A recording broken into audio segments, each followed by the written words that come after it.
it was time for some more Soundgarden, so let's dive into this immediately. We're going to be tuning our low E down to D, so it matches the 4th string, okay?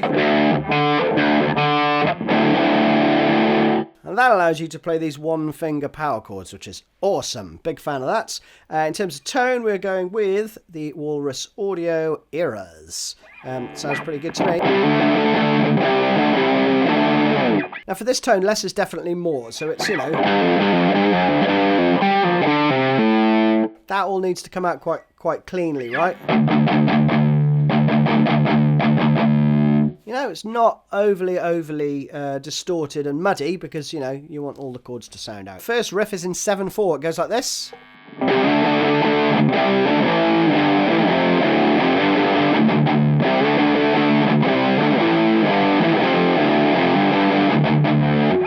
So let's break that down. It's all 1-finger power chords, as I say. You're going to slide from the 10th fret to the 12th. And then you play 3 more when you get there. Okay, so slide, down, up, down. Then you do a little whack. But it's more of a mute with your right hand as your fingers are moving back down to the 10th fret to play. So it's a down whack and then an up for the 10th fret. Okay? It's not an intentional thing, it's more of an incidental thing as you're moving your finger down to the 10th fret, right? Then you go 12th fret with your 3rd finger, I would suggest.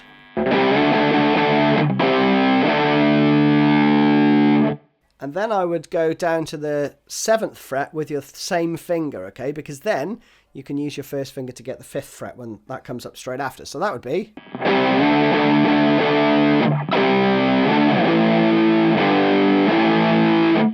Okay, notice how my fingering makes that nice and easy and you're not like going, ugh, what am I doing?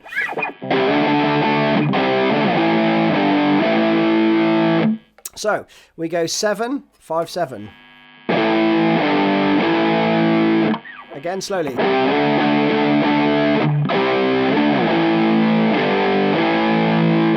Yeah?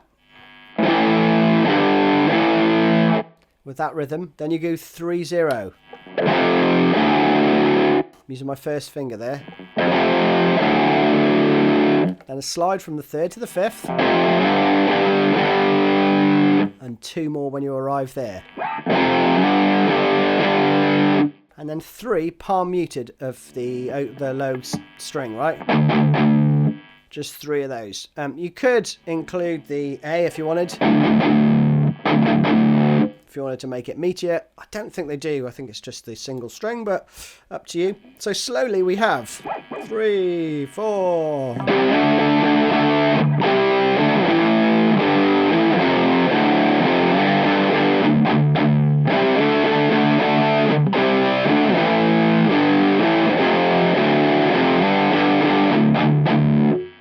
And that is the first part. Now the verse goes back into sort of 4/4 really, but you play.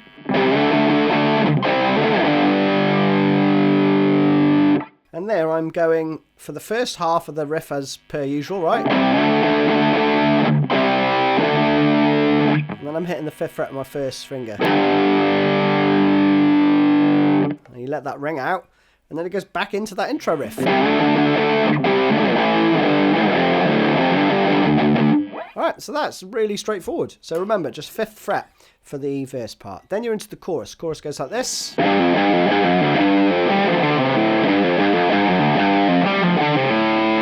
Round and round. It's lovely though, it's really satisfying to play actually. So you're all on the 5th fret. You can either use your 3rd and 1st or your 4th and 1st. I always go with my 4th and 1st because it's just comfier.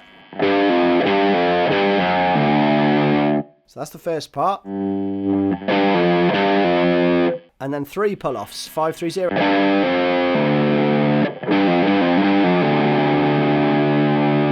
Okay, and then you go back to the 5th fret. But that note is held for another 16th note, okay? Okay, Okay, then you hop over 2 strings. That's on the D string. And then the next string down. Another 5, 3, 0. So, slowly.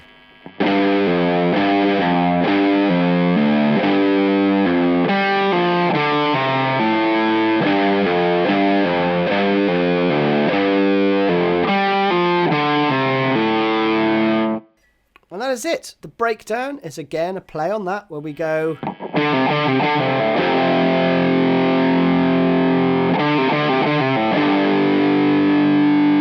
And Kim's doing some soloing stuff over there. So that is just the first part of that last part we did, but it's just 1 string up. So on the A string,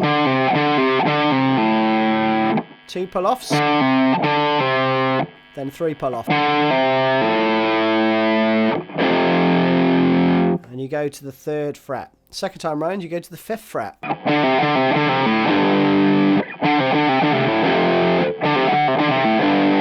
Now we'll touch on the solo. I'll teach you the intro bit, but thereafter it's just D pentatonic craziness.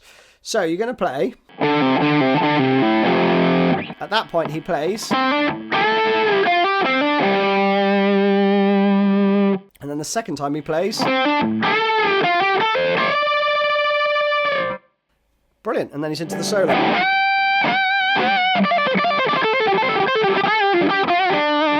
All that sort of stuff. So we've got a hammer on from the 10th to the 12th on the D. And then a rest. And then you go to a unison bend. Okay, so you bend it up and then just release it slowly. Then you've got 10, 12. Down 1 string. And then the 10th fret again. So that's slowly.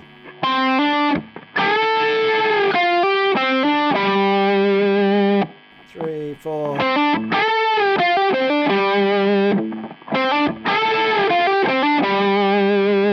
And the second time round is the same for the first 2 beats.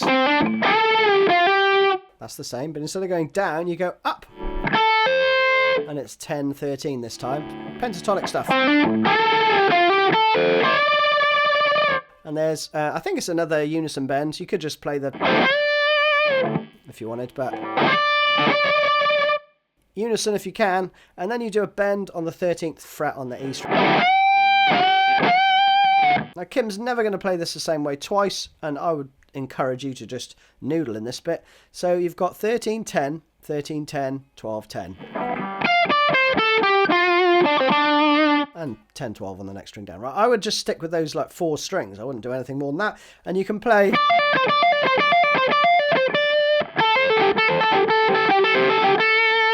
Okay, so that I'm just doing some pull-off. You could do this, which is, or, right, whichever one you want.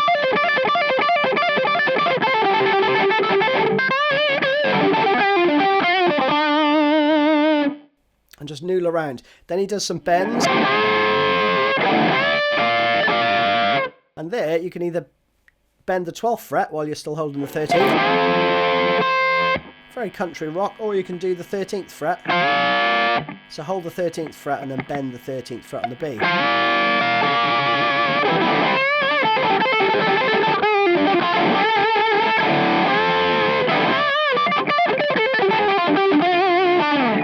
And the only real variation is then he goes into this bit. He plays 14, 12, 11, which is cool.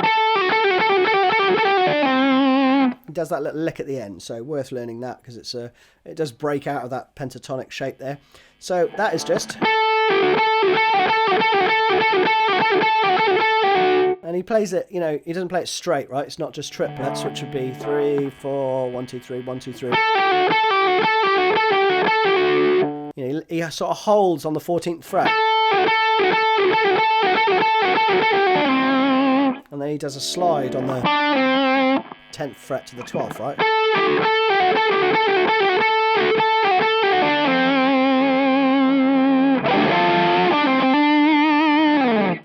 And then just end as you wish. And then the outro is very simple. You're going to play.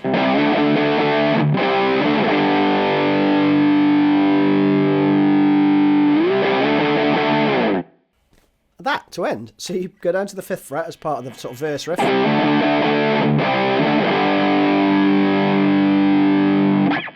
Then you do a slide from the 10th to the 12th and 2 more. And you're done. Hope you enjoyed that one. See you again soon.